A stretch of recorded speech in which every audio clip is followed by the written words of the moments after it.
Remaining inside your comfort zone is like locking yourself in a self-imposed prison, keeping personal growth, new experiences, and fulfillment just out of your reach. If you continue down this path of comfort, you will miss out on the richness of life beyond your current understanding of it. Picture a life where you are living just beyond your edge. Comfort zones are foreign. Fear is your friend, and your daily actions are rooted in the unknown. This is without a doubt a life filled with the promise of excitement, growth, and limitless opportunities. It's either progression or regression.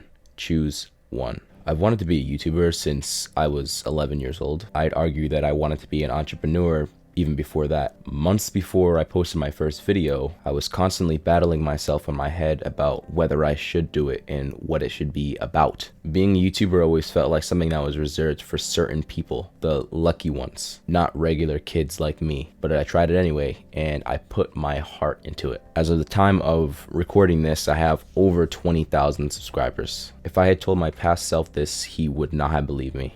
There was also a point in time when I had just taken up a new position at my job that I had no idea how to do. It was way beyond my skill level at the time, and even now it still is. All the higher ups at this job were just preying on my downfall because it was a union job, so like I bid on the job and they had no choice but to give it to me because nobody else was like available for it. But I decided to just bid on it. At the time, I also had made a commitment to myself that I would go to the gym every other day without waiver to build my discipline.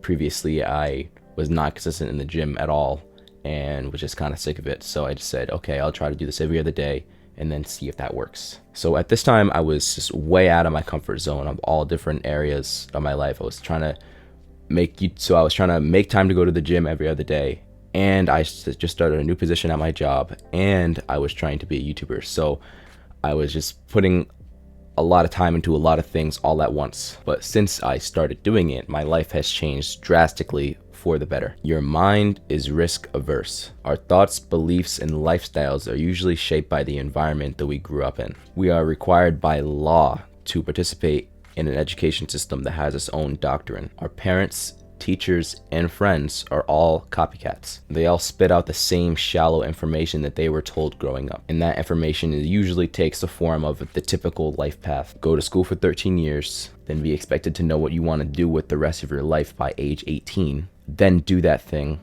until you die. Anything that denies that path is doubted, made fun of, or shunned. They teach us to be afraid to take risks because only the lucky people can stray away from the default path. And if you're not born with wealth or talent, then you're not born to be lucky. This is very dangerous. It pushes us to feel like we aren't to be held accountable for our own lives, and it pushes the notion that there's nothing we can do to change the situations that we are born with, our circumstances. And I think that this is the reason we are afraid to step outside of our comfort zone. We have to get comfortable with being uncomfortable. As we grow up, our past experiences and day-to-day life get so solidified that we base our whole entire worldview around it. At the same time, when our worldview or perspective is challenged, we feel threatened. We are consciously fighting to keep a worldview or perspective or a sense of self because it's part of who we are. And when the only way to improve your circumstances is a big change, most people would rather wallow in mediocrity than take a big leap. And that's why embracing discomfort feels risky. But it's supposed to feel risky, but not too risky. It should be something that you're uncomfortable with or you're unaware of. But deep in the back of the mind, you know that you can do it. You know you have the ability to do anything that you want to. You just haven't started out of fear for failure. We resist conflict by narrowing our minds on the conflict itself, rather than letting it flow as an interesting and often necessary part of existence.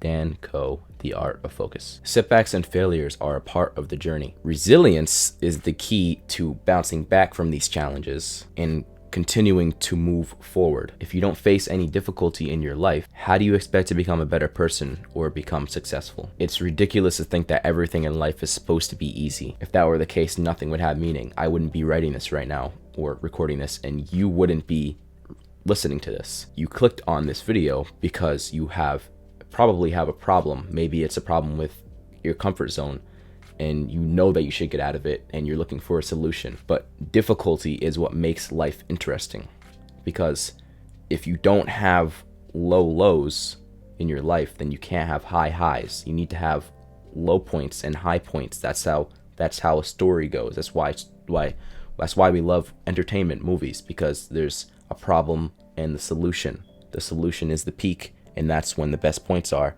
And then you move on to the next thing, and then it starts at the bottom. There's a problem, and then you just keep on getting solutions. It's a roller coaster of emotions, from problems to solutions in our lives. And it's the feeling of relief and mental clarity that we get from those solutions that feels so good. But we don't get that if there's no problem. And you don't have any problems if you stay inside of your comfort zone. And yes, everybody has problems, but you aren't going to be able to reach new heights until you put yourself into a situation where there is a big problem that you need to increase your level of mind in order to change it. So if you're in a financial situation where you need more money for something, but it's like urgent and it's not something that you're okay with, then you're going to see less than, I don't know, like $1,000 in your bank account as a problem. But if you are in a less than ideal situation, but you don't see it as a problem, then you're not going to see less than $1,000 or however much, 5,000, as a problem. You're just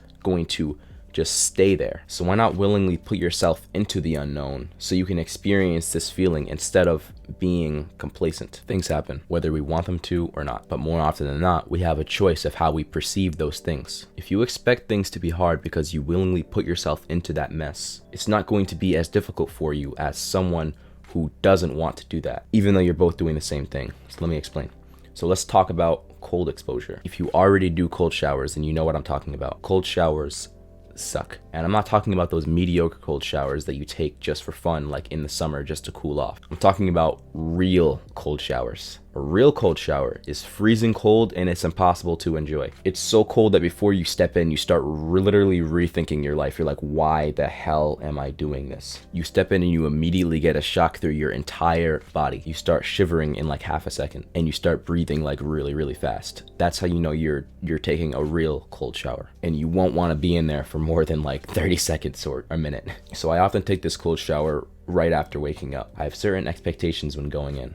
I'm going to go in and fully wake up. I'm going to level up my discipline by doing something hard, and I'm going to be more alert and focused when I'm doing my work. I'm not perceiving the cold shower as suffering. My body hates it, but I'm flowing with it. If I was intentionally taking a hot shower and then it suddenly goes cold, I would hate that because that wasn't part of my expectations. It's the same thing, but my expectations or intentions going in were different. So cold showers are by far, I think, the easiest way to put yourself into an uncomfortable situation to kind of grasp what I'm talking about here. After doing it, it makes you think, and it really, really like reframes, like, like why would I willingly put myself into this? Not even just for like the health benefits, whatever. I don't even really do it necessarily for the health benefits. It's just to wake up in the morning and just to kind of give myself that win first thing in the morning of like the discipline of just going into the cold shower. It feels really good. Maybe I'm just a psychopath, I don't know. So yeah, when you willingly put yourself into a situation like that, a cold shower, you start to see yourself in just challenges very different. Complacency is inevitable, but do not stay there. When we're making progress towards something, we tend to get complacent.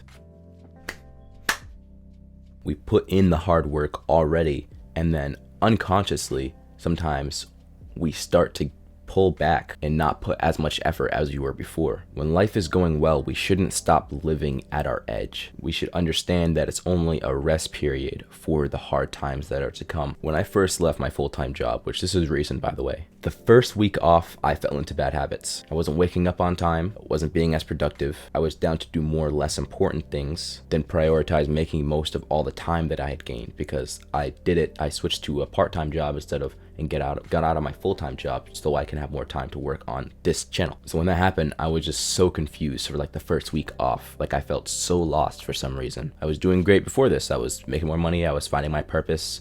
I'm just, interacting with all of you guys. I love talking to you guys. It was everything's great, all these good things. And then suddenly I felt so lost and confused. I was also fighting a cold for like 2 weeks straight at the time. So that didn't help. And it was probably part of the reason why I felt this way, but I don't think it was everything. I had so many negative thoughts and emotions flooding in, and it was just so overwhelming. After doing some journaling, I realized that I felt this way because I was reaping the consequences of my actions and I was getting complacent. It was like I was doing good, you know, my channel was like doing really good, and then I recently I had a win, you know, I left my full-time job to a part-time job. That's awesome, you know.